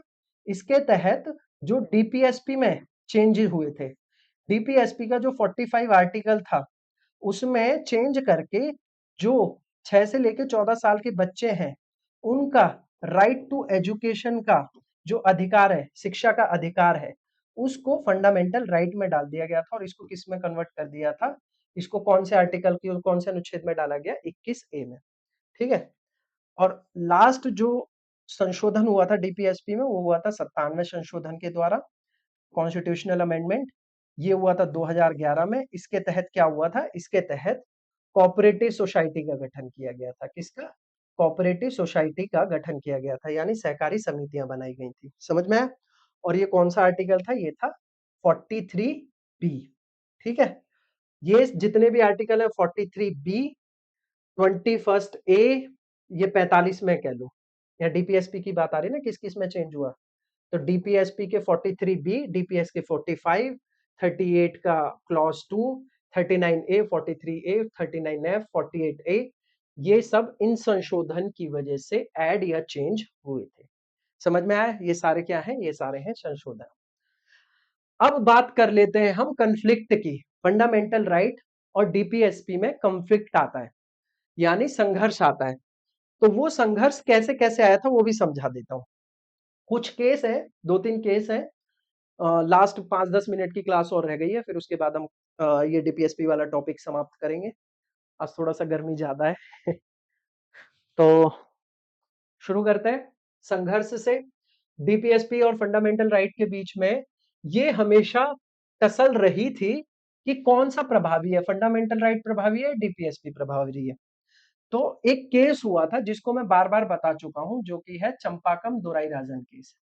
चंपाकम Dorai Rajan case, Champakam Dorai Rajan case versus state of Madras. किसके खिलाफ था? State of Madras. Champakam Champakam Dorai Rajan case, Champakam Dorai Rajan, ठीक है मामला। इसमें क्या हुआ था? इस केस में ये हुआ था, मैं ऑलरेडी आपको बता चुका हूं। ये हायर स्टडीज करना चाहती थी, ये कॉलेज में गई मद्रास के, लेकिन इनको डिनाई कर दिया गया। क्यों डिनाई कर दिया गया? क्योंकि मद्रास की जो संस्थान थी वो ये कहती थी कि हमें आर्टिकल 46 के तहत, किसके? आर्टिकल 86 के तहत जो एसटी हैं, एससी हैं और या वीकर सेक्शन है, उनकी एजुकेशन के लिए हमने सीट को रिजर्व कर लिया है। यानी इन्होंने डीपीएसपी का हवाला दिया। लेकिन चंपाकम दोराई राजन कहती हैं, ये जाती हैं कि ये मेरे फंडामेंटल राइट का हनन है। आर्टिकल 15 के तहत, किसके तहत? आर्टिकल 15 यानी फंडामेंटल राइट का मेरे हनन नहीं हो सकता है। तो कोर्ट का जो ऑर्डर आया था उसमें इनको सीट दी गई। किनको दी गई? चंपाकम दोराई राजन को सीट दी गई और जो फंडामेंटल राइट है ये प्रिवेल कर गए। यानी प्रभावी कौन हुए? प्रभावी फंडामेंटल राइट हुए। उन्होंने बताया जब ऐसी सिचुएशन आएगी कि जब फंडामेंटल राइट और डीपीएसपी में कंफ्लिक्ट आएगा तो फंडामेंटल राइट को एक अपर हैंड मिलेगा। ठीक है, तो इन्होंने इसको खत्म कर दिया। इसके बाद एक संशोधन हुआ है जिसके तहत पहला ये केस हुआ था 1951 में। तो 1951 में भारत को अपना पहला संवैधानिक संशोधन मिला था, जो कि जोड़ा गया था क्लॉज 4 में, जिसके तहत ये जो एसटी, एससी और वीकर सेक्शन है उनके लिए स्पेशल प्रोविजन यानी विशेष प्रावधान बनाए गए थे। पहला केस हो गया। अब अगले केस की तरफ चलते हैं। यहां पर तो कौन जीत गया? यहां पर जीत गया फंडामेंटल राइट्स, 1 पॉइंट मिल गया इसे। फंडामेंटल राइट 0 अगला है, अगला केस है गोलकनाथ केस। ये भी मैंने आपको बता दिया है, पहले भी बहुत बार पढ़ाया। कौन सा? Golaknath case versus state of Punjab. तो ऐसा हुआ था, स्टेट ऑफ पंजाब ने कुछ नए लैंड लॉज लाए थे, जिसकी वजह से 1967 में ये गोलकनाथ है, इनकी करीबन 500 एकड़ की जमीन जो है वो सरकार ने हथिया ली थी। तो ये कोर्ट चले गए, इन्होंने कहा कि देखो जी, पहली बात कि मेरे पास राइट टू प्रॉपर्टी है, 1967 में के पास राइट टू प्रॉपर्टी है, ये मेरा फंडामेंटल अधिकार है, यानी मेरा मौलिक अधिकार है, इसको आप छीन नहीं सकते। साथ ही साथ आर्टिकल 13 का हवाला देते हुए इन्होंने ये कहा कि जो आर्टिकल 368 के साथ कोई भी संशोधन है, कोई भी कॉन्स्टिट्यूशनल अमेंडमेंट है, उसको चैलेंज किया जा सकता है इसके तहत। किसके? आर्टिकल 33 के तहत। अगर ये कॉन्स्टिट्यूशनल अमेंडमेंट, ये संशोधन फंडामेंटल राइट को यानी आपके मौलिक कर्तव्यों का हनन करेगा, तो आर्टिकल 13 का इस्तेमाल करते हुए हमें इसको हटा देने का अधिकार है। और कोर्ट ने ऐसा माना और फंडामेंटल राइट को फिर एक अपर हैंड दे दिया गया। फिर से फंडामेंटल राइट क्या हो गए? प्रिवेल कर गए। क्या? प्रिवेल कर गए। जबकि स्टेट ऑफ पंजाब ये बात करती थी कि हम ये लोगों के हित की बात कर रहे हैं। उन्होंने आर्टिकल 39 का सहारा लेते हुए लोगों के हित की बात करने की बात की थी, लेकिन ऐसा कह दिया कि देखो ये फंडामेंटल राइट है। और गोलकनाथ केस की जो प्रोसीडिंग्स हुई उसमें ये बता दी कि फंडामेंटल राइट्स को अमेंड नहीं किया जा सकता है, इनको अमेंड नहीं किया जा सकता और गोलकनाथ जी को उनकी जमीन वापस मिल गई। तो दूसरे केस में भी जीत किसकी हुई? Fundamental right. एक और पॉइंट मिल गया, अगेन 0 डीपीएसपी। अगले केस की तरफ चलते हैं। इसके बाद में और चीजें क्या हुई? सरकार ने यहां देखा कि जुडिशियरी को तो अपर हैंड मिल गया, जुडिशियल रिव्यू हो सकता है संशोधन पे। अब इसको कैसे टैकल किया जाए? पार्लियामेंट एक अमेंडमेंट लेके आई, एक क्या दो अमेंडमेंट लेकर आई। एक 24वां अमेंडमेंट लेकर आई 1971 में और एक 25वां अमेंडमेंट लेके आई। कितने अमेंडमेंट लेकर आई? दो अमेंडमेंट लाई। और इसके साथ इसमें क्लॉज 4 जोड़ दिया आर्टिकल 34 में, जिसमें संशोधन को अमेंड नहीं किया जा सकता ऐसा प्रावधान लाया गया। और 25वें संशोधन के तहत इन्होंने आर्टिकल 31 में, आर्टिकल 31 जो राइट टू प्रॉपर्टी है उसमें क्लॉज सी जोड़ दिया। इसमें यह कहा गया कि डीपीएसपी यानी लोक कल्याण के लिए डीपीएसपी के आर्टिकल 39 बी या सी में कोई भी चेंज होता है तो कोई भी व्यक्ति फंडामेंटल राइट्स के मौलिक अधिकारों के हनन को लेकर कोर्ट नहीं जा पाएगा। यानी अगर हम चाहे किसी की जमीन को लोगों के लिए, लोगों के कल्याण के लिए उस जमीन का इस्तेमाल करेंगे तो उसके लिए व्यक्ति को अधिकार नहीं है कोर्ट जाए। और इवन इसमें एक और क्लोज ये था कि इस पर जुडिशियल रिव्यू भी नहीं हो सकता है, यानी न्यायिक पुनर्विलोकन भी नहीं हो सकता है। न्यायिक न्यायिक पुनर्विलोकन पुनर्विलोकन ये अधिकार भी छीन लिया गया कि अगर इसके अंदर जो इस क्लॉज के अंदर जो लॉ बनेगा, जो कानून बनेगा उस पर जुडिशियल रिव्यू भी नहीं होगा। ऐसा किया गया कॉन्स्टिट्यूशनल अमेंडमेंट 1971। इस टाइम इंदिरा गांधी की सरकार थी और इस टाइम पे बड़ी मारामारी चल रही थी, इन सब चीजों की इमरजेंसी लगने वाली थी। ठीक है, यहां तक समझ आया? तो क्या हुआ इसके बाद? एक और केस हुआ जो कि था Kesavananda Bharati case. Kesavananda Bharati case, Kesavananda Bharati case.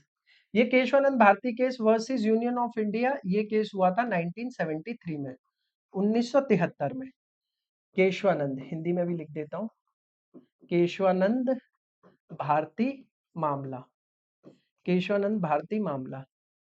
इसमें पहली बार ऐसा हुआ कि जो सरकार का जो प्रोसीडिंग आई उसमें क्या किया गया, उन्होंने ये कहा कि फंडामेंटल, इनकी भी जमीन को हथिया लिया गया था, तो इन्होंने ये बताया कि जो आर्टिकल 31 सी है, ये वाला जो क्लॉज है ये अनकॉन्स्टिट्यूशनल है, अनकॉन्स्टिट्यूशनल यानी असंवैधानिक है। कैसा है? असंवैधानिक है या इलीगल है, इसको हटाया जाना चाहिए, ऐसा कह रहे थे केशवानंद भारती जी। पर सरकार ने, सरकार कह रहा हूं, जब ये जुडिशरी में मामला गया तो कोर्ट ने अपने ऑर्डर में ये कहा कि फंडामेंटल राइट को भी अमेंड किया जा सकता है, इनमें भी अमेंडमेंट यानी संशोधन हो सकते हैं। लेकिन लेकिन याद रखना किस लेकिन लगाया गया था, क्या? उसके बेसिक स्ट्रक्चर को ना चेंज किया जाए। किसको ना चेंज किया जाए?